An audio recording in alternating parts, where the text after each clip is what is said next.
기적처럼 태어난 아이를 잃은 어미의 심정을 상상해 보신 적 있으신가요? 사랑하는 사람을 품에 안았던 그 기쁨, 그리고 그 사람을 잃어버린 뒤의 슬픔과 절망은 어떤 느낌일까요?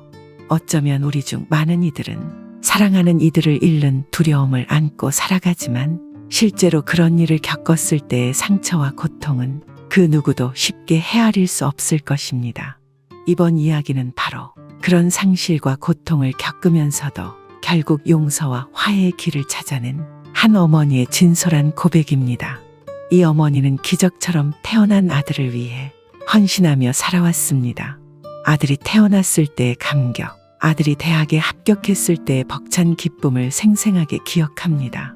그러나 그녀의 인생은 아들의 갑작스러운 결혼과 예상치 못한 비극으로 큰 전환점을 맞이하게 됩니다.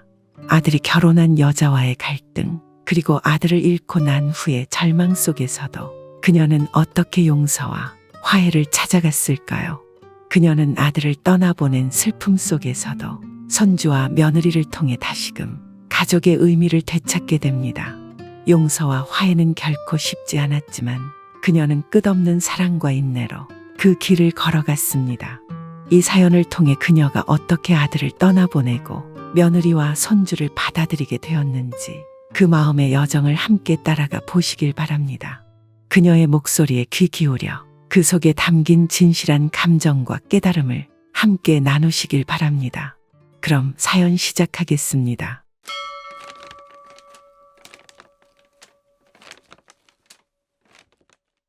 안녕하세요. 저는 72세 인생 황혼기에 접어든 여자입니다. 남편은 30년 전에 이미 하늘나라에 보내고 저 혼자 아들 하나만 보고 살아왔죠. 제 아들은요, 남편과 아이가 생기지 않아 못된 시모한테 온갖 구박과 괄시를 받다 천지신명님과 삼신알미의 합작으로 태어난 15년 만에 기적적인 아이였습니다. 그 아이를 내 품에 처음 안았을 때 감격적인 그 벅차오르는 심정은 감히 아무도 몰랐을 것입니다. 제게 기쁨만을 준 아들이 태어나고 달라진 시댁의 태도와 남편에게서 처음으로 본 자상한 태도, 주위로 하여금 잘난 아들 뒀다 부러움의 눈길을 받았던 저는 제 아들만 봐도 밥 한 술 안 떠도 배가 부를 정도였습니다. 거기다 타고난 이타적인 착한 마음씨와 부모 중 잘난이가 없는데 누굴 닮아 머리도 똑똑하고 총명한지 학원 하나 과외 한 번 안 시켰는데도 우리나라에서 제일 좋은 대학을 떡하니 합격해 제게 또 한 번 눈물을 쏟게 한 자랑스러운 아들이었네요. 제게 대학 합격 소식을 들려주었던 아들은 서슬퍼런 동장군이 봄 기운에 채 물러서지 않을 때였는데 오는 절 안고 이리 말해주더군요. 어머니, 그동안 저 키워주시느라 고생 많이 하셨어요. 제가 대학 가서 공부 더 열심히 해서 어머니가 바라시는 대로 번듯하게 출세해 어머니께 더 잘하고 효도하는 아들 되겠습니다.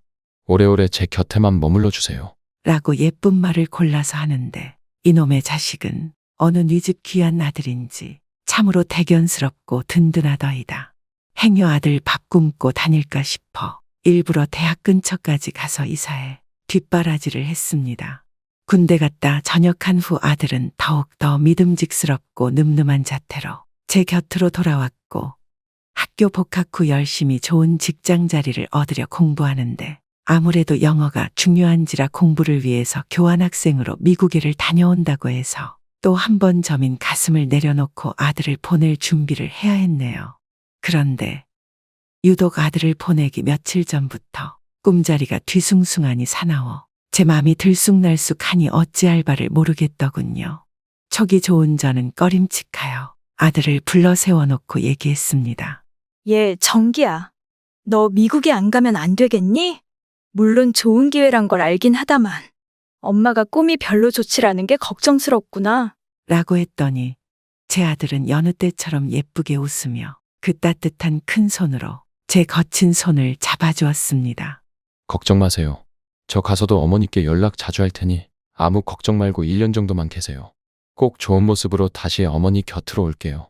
제 곁으로 온다는 말을 힘을 주며 하는 아들은 꼭 가고자 하는 의지가 엿보이더라고요.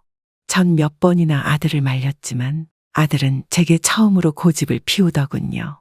생각해보면 그게 아들이 제게 처음으로 한 반항이었을지도 모르겠습니다. 별 수 없이 다 큰 아들 언제까지 붙잡아 놓을 수도 없으니 애써 불안감을 재우고는 좋은 마음으로 보내기로 했죠. 허나 그것이 실수였다는 것을 전 1년 후 깨달았습니다. 졸업도 하지 않은 아들이 1년 후 귀국했을 때 어느 앳돼 보이는 여자와 펑퍼짐한 옷에 살짝 나온 배가 비춰지더라고요. 세상 하늘이 참으로 깜깜해지더이다. 어머니, 저 이 여자와 결혼하려고 해요. 제 아이를 가졌고 몇 달 뒤면 태어날 거예요. 부디 어머니께서 제 안 사람들 여자 예쁘게 봐주시고 친딸처럼 잘 아껴주셨으면 좋겠어요. 라고 말을 하자마자 당시 꿈이 뒤숭숭하더니만 이러려고 그랬나.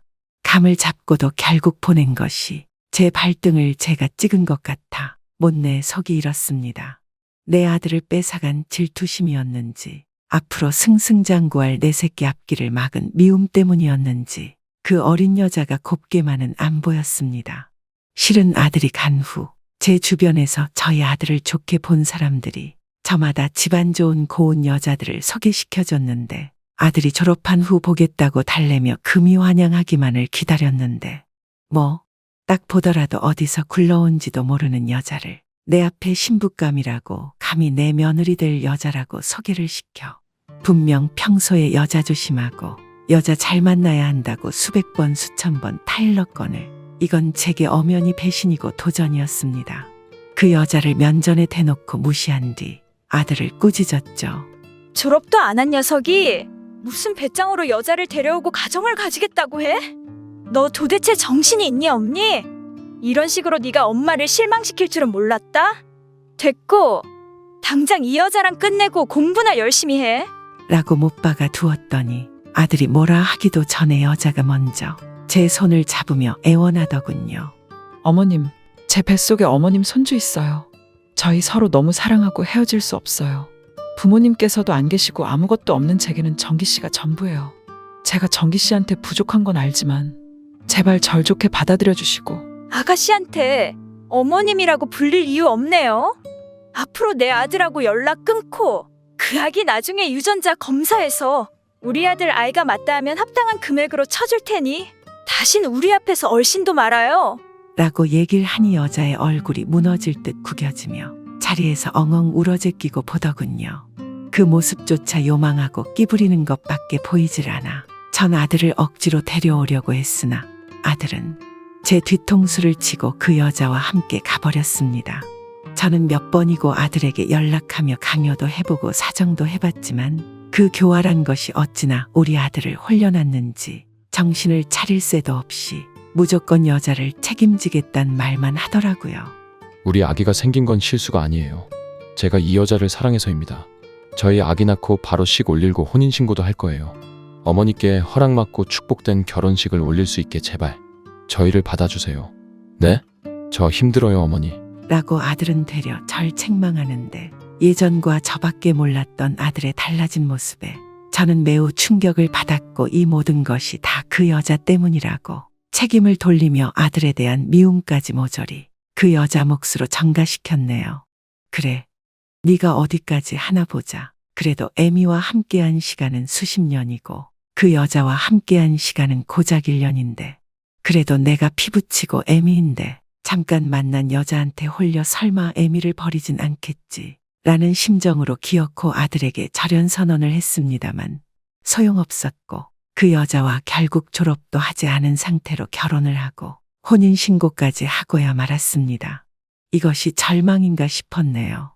내 모든 것이었던 아들이 날 버리고 내가 제일 미워하는 여자와 결혼까지 하다니 받아들일 수가 없었습니다. 제 생각대로 아들은 돈 때문에 학교를 휴학한 후 일자리를 구했고 능력을 채 인정받지 못한 작은 회사에서 쥐꼬리만한 월급을 받고 월세방에서 생계를 이어나가게 되었습니다. 그 사이에 내 아들의 아들이 태어났고 그 아들 때문에 내 아들은 가장이라는 힘겨운 무게를 견디며 힘겹게 살아가게 되었네요. 멀리서나마 지켜보며 이 소식을 다 알게 되었을 때 정말 우리 아들 신세망친 그 여자가 미치도록 밉더라고요. 시간이 흐를수록 여자의 미움은 쌓여져 갔고 우리 아들은 온전히 그 여자에게 뺏기게 되었습니다. 밤마다 잠 한숨 자본 적이 없어요. 아들 걱정에 그때 그 순간 말리지 못한 것을 후회를 머금고 살았습니다. 제 아들은 자기가 애비가 되고 부모가 되어서야 제 마음을 알았는지 지 아들이 좀 자란 후 절 몇 번 찾아왔지만 전 냉정하게 입술을 깨물며 다 내쳐냈습니다. 언감생심 어딜 들어오려 해? 난 너 같은 아들 둔 적 없다. 네가 몇 번을 찾아와도 그 여자와 끝내지 않는 한 애미 취급할 생각 말 거라. 라고 도끼 어리게 얘기할 때마다 아들은 어린지 아들을 안으며 눈물을 흘리며 죄송해요, 어머니. 하지만 저 굉장히 행복하게 잘 살고 있어요. 제 아들도 어머니가 저 얻으셨을 때처럼 힘들게 얻었어요. 어머니께 보여드리려고 손주 보심만 풀어지실까 싶어 집사람 위험한 거 감수하고 낳게 했어요. 어머니를 잃고 싶지 않아서요. 전 너무나 더할 나위 없이 행복할 때때 왜 어머니께선 라고 말을 못 이은 채 쓸쓸하게 뒷모습을 보이며 갔습니다. 아들이 그렇게 오고 갈 때마다 얼마나 눈물을 흘렀는지 모릅니다. 아들이 괴로운 모습을 인정해야 할 때마다 저 역시 괴롭더군요. 어찌 보면 다 내 욕심인지도 모르는데 아들이 그 어느 때보다 행복하다는 그 말을 믿고 이제 내려놔야겠다 싶었습니다. 애 낳고 잘 살고 있는 마당에 더 이상 뻗대어 아들 가슴에 생채기를 내고 싶진 않았어요. 흡사 성경 속에 나오는 솔로몬의 재판을 받았던 아이의 친엄마가 아이를 지키기 위해 상대편 여자에게 온전히 내어준 것처럼 저 역시 그러기로 맘먹고 몇 년 만에 아들에게 먼저 전화하며 식사나 같이 하자고 불렀습니다. 아들이 울먹이며 감사하다고 전화기 너머로 흐느끼는 소리가 나는데 저도 새어나오는 울음을 삼키고서 아들이 좋아했던 요리를 해주려고 장을 봐서 음식들을 거하게 장만했습니다. 다시 아들과 화해하는 순간을 돌이키니 마음이 편해지더군요. 그런데 이상하게 시간이 많이 흘러올 때가 지났는데도 아들은 오질 않았습니다. 좀 더 기다리다가 불안감에 먼저 전화를 해봤는데 이상하게 한참이나 안 받다가 나중에 누군가가 받았는데 바로 그 여자였습니다. 그런데 그 여자가 제게 악을 바락바락 치더군요. 이게 다 당신 때문이에요. 그렇게 내게 아들을 주지 못하시더니 결국은 우리 남편이랑 우리 아들 다 같이 하늘나라로 가버렸잖아요. 이제 시원하세요? 만족하냐고요? 라며 통곡을 쏟아내는데 저는 듣고도 제 귀를 의심해서 재차 그게 무슨 소리냐고 물었지만 한결같이 대답은 같았습니다. 저는 도무지 믿겨지질 않아 반쯤 실성한 상태로 택시를 타고 병원으로 향했고 그 안에서 아들과 아들의 아들이 줄초상 나는 못 볼 꼴을 보고야 말았네요. 장례식 날 그 아이는 검은색 상복을 입고 뻔뻔스런 작태로 힘없이 손님을 맞았고 이 와중에도 저럴 여유를 부리는 꼴이 도저히 용서 못할 것 같아 단숨에 뺨을 후려쳤습니다. 이 못된 것. 내 아들 먼저 보내고 어쩜 그렇게 멀쩡하게 있니? 무섭다 무서워. 불쌍한 내 아들. 우리 모자 사이 갈라놓고 영원히 내게서 아들을 뺏어가니? 이제 어쩔 거냐? 어쩔 거냐고. 저도 아들을 잃었어요. 제 남편도 잃고 내 아들도 잃었다고요. 그날 밤 졸린 눈을 비비고 엄마 품에서 잠들겠다고 했던 제 아들을 남편이 당신한테 제 아들 보여주고 싶다고 억지로 떼어가서 내 아들도 가버렸어요. 당신만 아니었더라도 우리 가족은 지금까지 행복했을 거라고요. 라면서 서럽게 우는데 장례식장에서 모든 사람들이 절 보는 시선은 저마다 곱지 않았고 저는 그 시선들에 개의치 않은 채 그 여자에게 다시 한번 달려들어 머리채를 뜯어놓은 후 한바탕 난리를 쳐댔습니다. 그 여자는 반항 한 번 안 한 채 제게 순순히 당하더라고요. 주변 사람들 덕분에 겨우 말려지긴 했지만 아들 잃은 억하심정과 억장이 무너지는 심정은 어떻게 보상받을 길이 없었습니다. 한바탕 그 난리를 친 후 그 여자는 초점 없는 눈빛으로 허공만을 응시한 채 시간을 보내었고 저 역시 마찬가지로 통곡하고 난리치고 원망하는 순서를 반복한 뒤 결국 기운을 다 뺀 채 그 아이와 마찬가지로 멍한 상태가 되었습니다. 그렇게 하루 이틀 시간이 흘렀고 내 아들 발인식에서도 한참 서글픈 곡소리를 이어나가다가 귀하고 아꼈던 그토록 사랑스러웠고 눈에 넣어도 아프지 않을 내 아들을 내 품 안의 자식을 하염없이 그렇게 보내고야 말았습니다. 내 뱃속에서 작은 생명의 심장 뛰는 소리를 느꼈을 때부터 단 한순간도 소중하지 않았던 적이 없던 사랑하는 내 아들을 잃은 어미의 심정을 그 누가 알까요? 제 혼자 감정에 취해 아들과의 행복했던 추억을 곱씹으며 힘들게 보내줘야만 했을 때 멀지 않은 곳에서 나처럼 아들 잃은 그 아이가 나와 똑같이 어미로서의 서러운 울음을 토해내며 제 아들을 보내는 것을 문득 발견하고서 나는 그제서야 그 아이 심정 또한 어느 순간 헤아릴 길이 있었습니다. 그 아이도 어미였고 나도 어미였고 우린 둘 다 아들을 잃은 생때 같은 자식을 지키지 못해 먼저 보낸 죄인들이었습니다. 강가에서 한참을 울음으로 눈물을 모아 아들을 떠내보낸 후 저는 그 아픔을 이기지 못한 채 혼절하고 말았네요. 그리고 눈을 떴을 때 저는 낯설지만 낯익은 이부자리에 누워 있었습니다. 주변에는 아들의 흔적들이 녹아 있었는데 아들이 생전 입었던 옷들이며 가방이며 간간히 있는 액자와 아들의 필체가 있었던 책들까지 아마도 이곳은 아들이 그 여자와 살고 있었던 집이었던 것 같았습니다. 울컥 감정이 올라와 눈물이 절로 나려는데 문득 앨범들이 눈에 보이더라고요. 한 권을 꺼내보니 결혼식 때 사진들과 첫 아들을 낳아서 그 여자와 함께 찍었던 사진들, 가족여행 사진들, 돌잔치나 생일잔치했던 소소한 가족들의 행사 사진들이 있었는데 어찌나 하나 같이 행복해 보이는 사진들 뿐인 건지 어미 곁에 있을 때와는 다른 아빠로서 남편으로서의 행복감으로 넘쳐나더이다. 어쩌면 내 욕심 때문에 아들을 괴롭게 하고 절망에 빠뜨린 건 아닌지 가짜는 오만과 편견에 사로잡힌 나로 인해 이렇게 된 건 아니었는지 죄책감으로 번지기 시작했네요.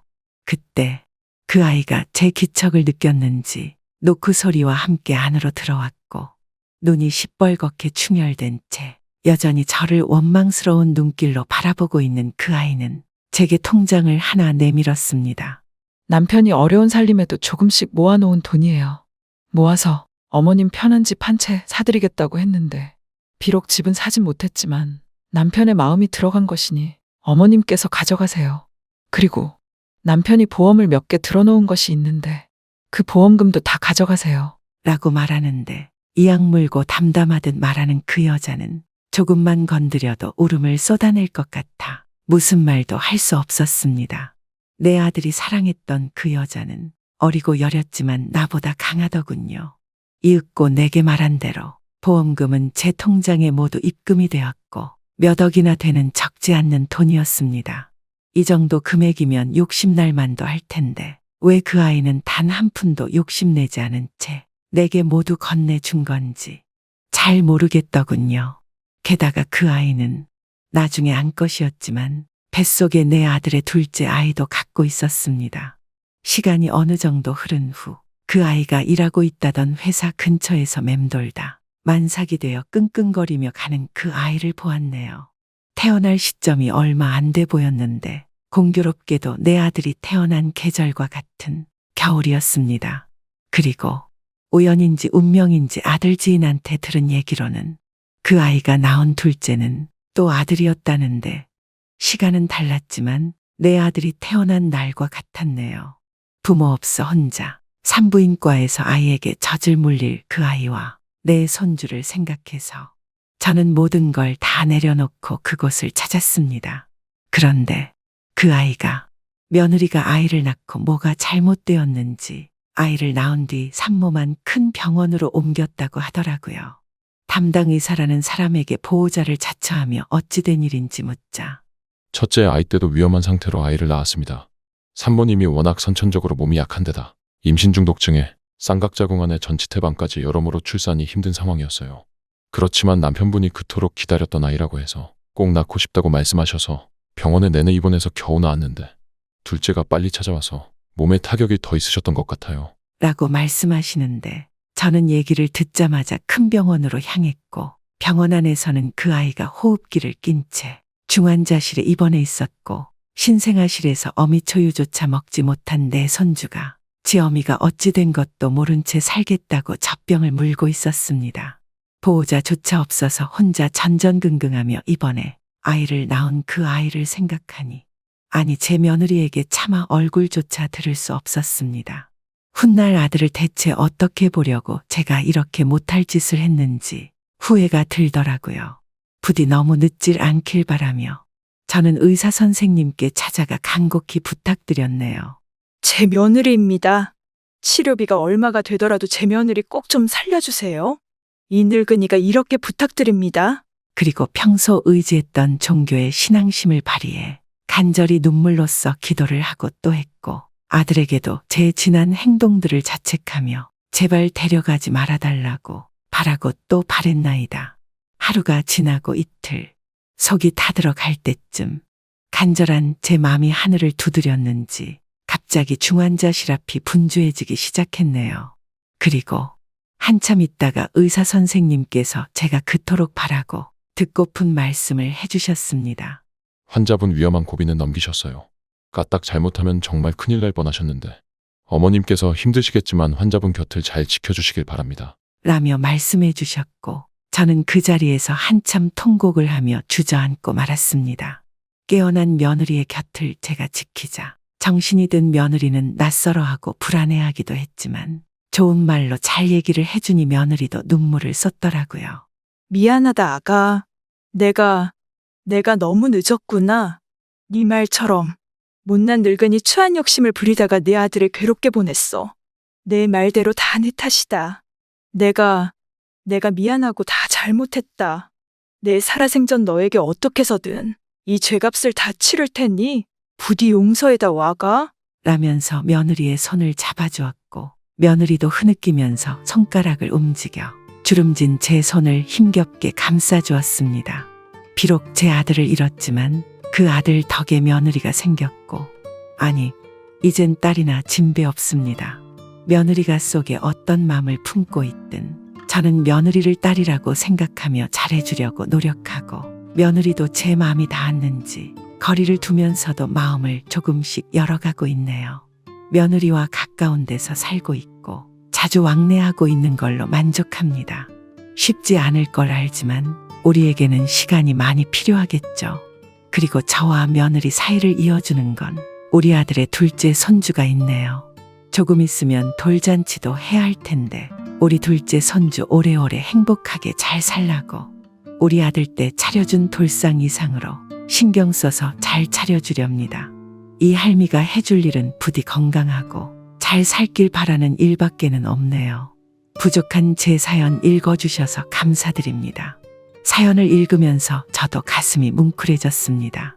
삶의 황혼기에 접어든 그녀가 겪었던 기쁨과 슬픔, 후회와 용서의 여정은 우리에게 많은 것을 생각하게 합니다. 기적처럼 태어난 아들과의 행복했던 순간들, 그리고 예기치 못한 비극 속에서도 끝내 가족의 의미를 되찾기 위해 애쓴 그녀의 모습은 참으로 감동적입니다. 아들을 잃고 나서야 비로소 깨달은 진정한 사랑과 화해의 의미, 그리고 며느리와 손주를 통해 다시금 살아갈 힘을 얻은 그녀의 이야기는 우리에게 큰 울림을 줍니다. 우리 모두가 그녀의 용기와 사랑을 본받아 주변 사람들과 더 따뜻한 마음으로 살아가기를 바랍니다. 그녀의 삶이 우리에게 주는 메시지를 가슴에 새기며 서로에게 더 많은 사랑과 이해를 베푸는 하루하루를 보내시길 바랍니다. 감사합니다.